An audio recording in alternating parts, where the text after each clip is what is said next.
பாக்கியா வீட்டிலேருந்து எழில் போகிறாரு. சரி போயிட்டு கதை சொல்லிட்டு வரலாம் அப்படின்னு சொல்லிட்டு வெளியே கிளம்புறாரு. பார்த்து போயிட்டு வாங்க, ஆல் தி பெஸ்ட் அப்படின்னு சொல்கிறாங்க. எழில் வெளியே வராரு. வரும்போது போலீஸ் வராங்க. வந்த உடனே இது யார், ஈஸ்வரி வீடா அப்படின்னு சொல்லிட்டு கேட்குறாங்க. ஆமாம், உங்களுக்கு என்ன வேணும் அப்படின்னு சொல்லிட்டு கேட்குறாங்க. இல்லை, இங்கே வந்துட்டு அவங்க மேலே கேஸ் கொடுத்துருக்காங்க. யார் அப்படின்னு சொல்லிட்டு எழில் கேட்குறாரு. கமலாவா, அது யார் அப்படின்னு சொல்லிட்டு பேசிகிட்டு இருக்காங்க. அதுக்குள்ளே செல்வி வந்து சொல்கிறாங்க, அது வேற யாரும் இல்லை, ராதிகாவோட அம்மா பேர் தான் கமலா அப்படின்னு சொல்கிறாங்க. ஓ சொல்லுங்கள். இல்லை, அவங்க வந்துட்டு உங்கள் அம்மா அவங்க மருமகளை கொலை முயற்சி பண்ணும் போது குழந்தை வந்து கலைஞ்சிடுச்சு அப்படின்னு சொல்லிட்டு கேஸ் கொடுத்துருக்காங்க. அவங்க எங்கே, அவங்கள அரெஸ்ட் பண்ணணும் அப்படின்னு சொல்கிறாங்க.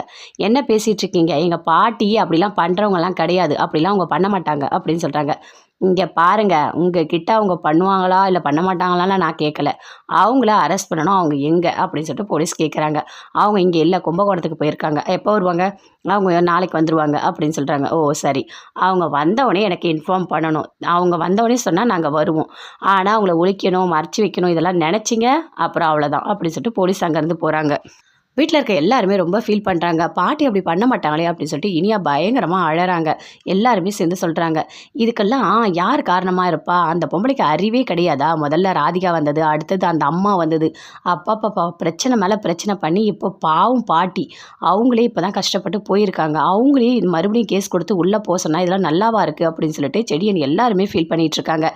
இப்போது என்ன பண்ணுறதுனே தெரியலையே அப்படின்னு சொல்லிட்டு, சரி அம்மாவுக்கு ஃபோன் பண்ணி சொல்லலாமா அப்படின்னு சொல்லிட்டு கேட்டுட்ருக்காங்க. ஆமாம், இது எல்லாமே என் அப்பாவுக்கு தெரிஞ்சு தான் நடக்குமா அப்படின்னு சொல்கிறாங்க. அந்த ஆளுக்கு எல்லாமே தெரியும் அப்படின்னு சொல்லிட்டு எழில் சொல்கிறாரு. ஏற்கனவே பாட்டி மேலே பழியை போட்டு தான் இங்கேயே அனுப்பி வச்சாங்க, அதெல்லாம் பண்ணுவார். வர கோவத்துக்கு அந்த ஆளை போய் நான் கொண்டுட்டு வரேன் அப்படின்னு சொல்லிட்டு எழில் போகிறாரு. இங்கே பாரு எழில், நீ இப்போ கோவப்படாத சரியா, பாட்டி மேலே எந்த பிரச்சனையும் வராமல் அவங்கள வெளியே எடுக்கணும், அவங்க உள்ளே போகக்கூடாது, அதுக்கு என்ன பண்ணலாம் நம்ம யோசிக்கணும், ஃபஸ்ட்டு போய் நம்ம லாயரை பார்க்கணும் அப்படின்னு சொல்லிட்டு செடின்னு சொல்கிறாரு.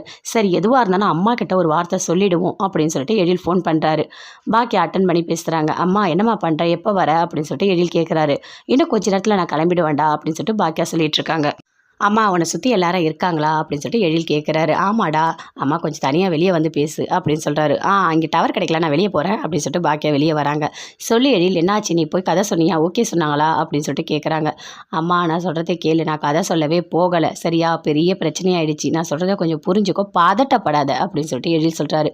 என்னாச்சு எழில் அப்படின்னு பாக்கியா கேட்குறாங்க. ராதிகாவோட அம்மா பாட்டி மேலே கேஸ் கொடுத்துருக்காங்க. அவங்க குழந்தை வந்து இறக்கிறதுக்கு காரணமே பாட்டி தான், கொலை முயற்சின்னு சொல்லிட்டு அதனால் பாட்டியை அரெஸ்ட் பண்ணுறதுக்காக போலீஸ் வந்தாங்க அப்படின்னு சொல்லிட்டு எழுதி சொல்கிறாங்க. ஐயோ, அவங்களே இப்போ தான் ரொம்ப மன கஷ்டத்துலேருந்து கொஞ்சம் வெளியே வராங்க. மறுபடியும் இவ்வளோ பெரிய பிரச்சனை எப்படி தாங்க போகிறாங்க அப்படின்னு சொல்லிட்டு பாக்கியா சொல்கிறாங்க. இங்கே பாருங்கம்மா, எதையுமே நீங்கள் அவங்ககிட்ட சொல்லாதீங்க, இங்கே வந்தவொடனே பார்த்துக்கலாம், நீங்கள் சீக்கிரம் வாங்க, எந்த பிரச்சனையும் நடக்காது, நான் அதுக்குள்ளே லாயரை போய் பார்த்து எல்லாமே பார்த்துக்குறோம், நீங்கள் வாங்க அப்படின்னு சொல்லிட்டு ஃபோனை கட் பண்ணுறாரு. பாக்கியா பயங்கரமாக ஃபீல் பண்ணிக்கிட்டு போகிறாங்க. பாக்கியா இங்கே இன்னும் 2-3 நாள் இருக்கலாம் போல இருக்குது பாக்கியா அப்படின்னு சொல்லிட்டு ஈஸ்வரி சொல்கிறாங்க. அப்படியே அத்தை இன்னும் 2-3 நாள் இருக்கலாமா அப்படின்னு கேட்குறாங்க. இல்லை பரவாயில்ல, இனியா வேறு காலேஜ் போகணும், நீ வேறு ரெஸ்டாரண்ட் போகணும், வீட்டுக்கு போகலாம் சரி அப்படின்னு சொல்லிட்டு அங்கேருந்து கிளம்புறாங்க. வீட்டுக்கு வரும்போது ரொம்ப சந்தோஷமாக இருக்காங்க. எனக்கு எவ்வளோ சந்தோஷமாக இருக்குது தெரியுமா, நான் நல்லா தூங்கட்டுமா அப்படின்னு சொல்லிட்டு அப்படியே கார்லேயே தூங்குறாங்க. நீங்கள் தூங்குங்க அத்தை, நல்லா தூங்குங்க, ஆனால் வீட்டுக்கு போனால் இவ்வளோ பெரிய பிரச்சனை எப்படி தாங்க போகிறீங்கன்னு தெரியலையே அப்படின்னு சொல்லிட்டு பாக்கியா பயங்கரமாக ஃபீல் பண்ணிகிட்டே வராங்க. வீட்டுக்கு வராங்க. ராதிகா வந்த உடனே அவங்க அம்மா சொல்கிறாங்க, உனக்கு ஒன்று தெரியுமா, உன் வீட்டுக்கார காலில் என்னை அடிக்க கை வாங்கினார், சாயந்தரம் என்ன தெரியுமா சொன்னார், என்னை கொலை பண்ணிவிடுவேன்னு சொன்னார். அப்படியே அம்மா சொன்னார், வரட்டும் அவர் என்ன பண்ணுறப்பார் அப்படின்னு சொல்லிட்டு ராதிகா சொல்கிறாங்க.